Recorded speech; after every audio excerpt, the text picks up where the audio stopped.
என்னிடத்தில் ஒரு பெண் மருத்துவர் வந்திருந்தார். அவருக்கு 4 வயசுக்கு ஒரு பொன் குழந்தை, மறுபடியும் ப்ரெக்னெண்ட்டாக இருந்தார். 7 மாதம் ஆயிடுது. இந்த முறை ஆண் குழந்தை பிறக்குமா அப்படின்னு அவர் கேள்வி வச்சுட்டு என்னை ஆவலோட பார்த்துட்டு இருந்தார். நான் சொன்னேன், ஆண் குழந்தை பிறக்கிறது, பொன் குழந்தை பிறக்கிறது எல்லாம் அந்த நேரத்தில் குரு பகவான் சுக்கிர பகவானுடைய செயலை வச்சு தான் சொல்ல முடியுமா? இருந்தாலும் குழந்தை ஆரோக்கியமாக இருக்குதா நல்லபடி பிறக்குமாங்கிறத என்னால் இப்போ சொல்ல முடியும் அப்படின்னு சொன்னேன். சரி, அதை தான் சொல்லுங்கோ அப்படின்னு ரொம்ப ஆவலோட கேட்டார். நான் அவர் ஜாதகத்தை பார்த்த உடனே எனக்கு மனசு கொஞ்சம் கஷ்டமாக இருந்தது. உங்களுக்கு குழந்தை சரியான பொசிஷனில் இருக்க மாதிரி இப்போ இல்லை. நீங்கள் ஒரே டாக்டராக இருந்தால் கூட நீங்கள் மகப்பேறு மருத்துவர் அணுகி அதை கொஞ்சம் கேட்டுக்கோங்க. இப்போவே சரியாகப்படுத்தின்றது நல்லது. இல்லாட்டா பிரசவம் சிக்கலாக வருங்கிற மாதிரியே ஜாதகத்தில் தெரியறது.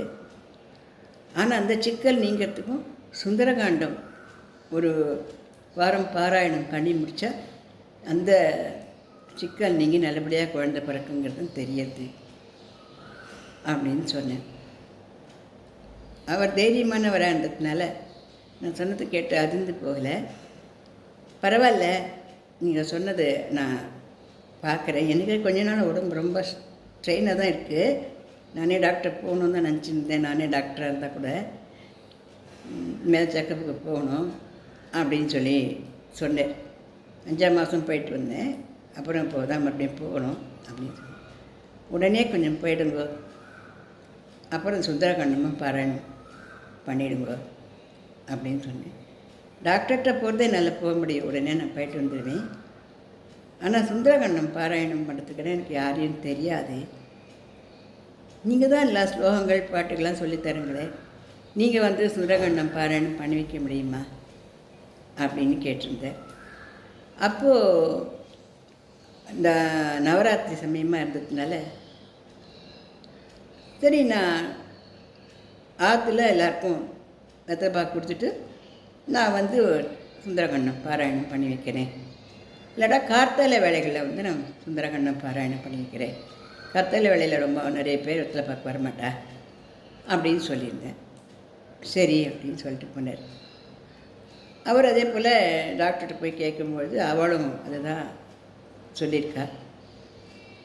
இல்லை, இது கொஞ்சம் பிரச்சனையாக இருக்கும்போது தான் இருக்குது, இருந்தாலும் நாங்கள் ஊசி போடுறோம், சில மாத்திரை மருந்துகள் கொடுக்குறோம், நீங்கள் கொஞ்சம் ரெஸ்ட்லேயே இருக்கிறது கொஞ்சம் நல்லது அப்படின்னு சொல்லிட்டு சொன்னான்.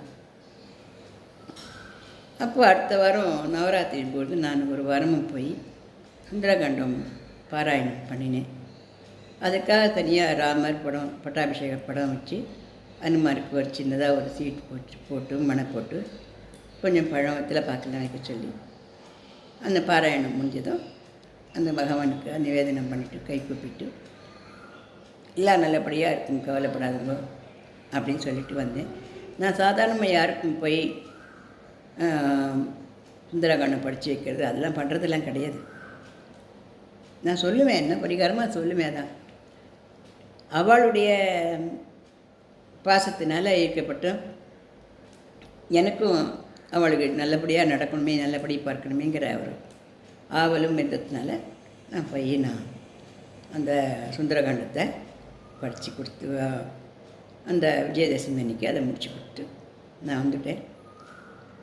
அப்புறம் பார்த்தா அந்த டாக்டர் 2 மாதம் அவளை பெட் ரெஸ்ட்டாகவே இருக்கணும் அப்படின்னு சொன்ன மாதிரி சொல்லிட்டு பெட் ரெஸ்ட்லேயே இருந்துட்டு இருந்தா. அவளோட குழந்தை என்கிட்ட ஸ்லோகா கிளாஸ், பாட்டு கிளாஸுக்கு வந்துட்டு இருந்தா. ஆனால் குழந்தைகிட்ட என்னத்தை போய் விசாரிக்க முடியாது, 4 வயசு குழந்தை அது. அதனால் நான் இப்படி இருக்கும்பொழுது போய் வீக்லி ஒன்ஸு போய் அவளை பார்த்துட்டு விசாரிச்சுட்டு வந்துட்டு இருந்தேன். அப்புறம் பார்த்தா அந்த பிரசவ டயத்துக்கு முன்னாடியே அவளுக்கு நோவு வந்துடுத்து. டாக்டரை அட்மிட் பண்ணி குழந்தை பிறந்துடுத்து. இருந்தாலும் அந்த ஒரு பிளட்டினுடைய இது நிற்கலை. அதாவது ரொம்ப பிளட்டு அதிகமாக போனதுனால அவளுக்கு வீக்காக போயிடுத்து. உடனே அவள் வந்து ப்ளட்டு ஏற்றி கீற்றி அவளை நன்னா காப்பாற்றிட்டா. குழந்தையும் அந்த மருத்துவரும் நன்னாயிட்டார். பொன் குழந்தை தான் பிறந்தது அவருக்கு. இருந்தாலும் அவர் சொன்னேன், பொன் குழந்தையோ ஆண் குழந்தையோ எதுவானாலும் இது நல்லபடியாக பிறக்க போகிறதான்னு ஆகிப்போச்சு மாமி.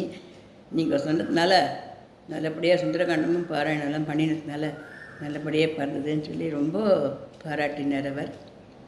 நிறைய பணமும் காசும் பொருளும் நிறைய ப்ரைஸும் கொடுத்து எனக்கு அதெல்லாத்தையும் விட என்ன சந்தோஷமாக இருந்தது அப்படின்னா, தகுந்த சமயத்தில் நாம் ஜோதிடத்து மூலம் அவருக்கு அதை குழந்தையினுடைய பொசிஷன் இப்போ கொஞ்சம் சரியாக இல்லைங்கிறத நம்ம கண்டுபிடிச்சி சொன்னோமே. உடனே அவரும் போய், அவரே மருத்துவர் தான் இருந்தாலும் போய் அதை சட்டுன்னு கவனித்து அவள் நல்லபடியாக நடந்ததே அப்படின்றது எனக்கு ரொம்ப சந்தோஷமாக இருந்தது. அதாவது மாதம் ஆகாமையே கொஞ்சம் குழந்தை பிறக்கிறதுக்கு தயாராகிடுது. அதாவது தலைக்கு இறங்கினாப்பில் ஆகிடுது. என்ன தான் பெட் ரெஸ்ட்டில் வச்சும் கூட அந்த குழந்தை பிறக்கச்சே அதுக்கு முழுசாக மாதங்கள் முடியல. இருந்தாலும் குழந்தையும் காப்பாற்றிட்டா, அவளையும் காப்பாற்றிட்டா. அந்த குழந்தை இப்போ +2 படிக்கிறா, ரொம்ப நன்னா இருக்கா. அதுக்கு முன்னாடி குழந்தை இருக்குது, நான் அதோட அக்கா, அது காலேஜ் படிக்கிறது. எதுக்கு சொல்கிறேன் அப்படின்னா, ஜோதிடம் அப்படிங்கிறது வந்து உண்மையானது.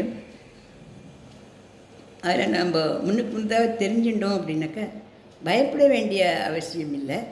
அதுக்குண்டான பரிகாரத்தை பண்ணோம்னாக்கா நமக்கு நல்லபடியாகவே எல்லாம் நடக்கிறது. அப்படிங்கிறதுக்கோசம் தான் நான் இந்த பதிவை உங்களோட கூட பகிர்ந்துனேன். இது பிடிச்சிருந்ததுன்னா லைக் பண்ணுங்கள், ஷேர் பண்ணுங்கள், சப்ஸ்கிரிப்ஷன் கொடுங்க. நன்றி.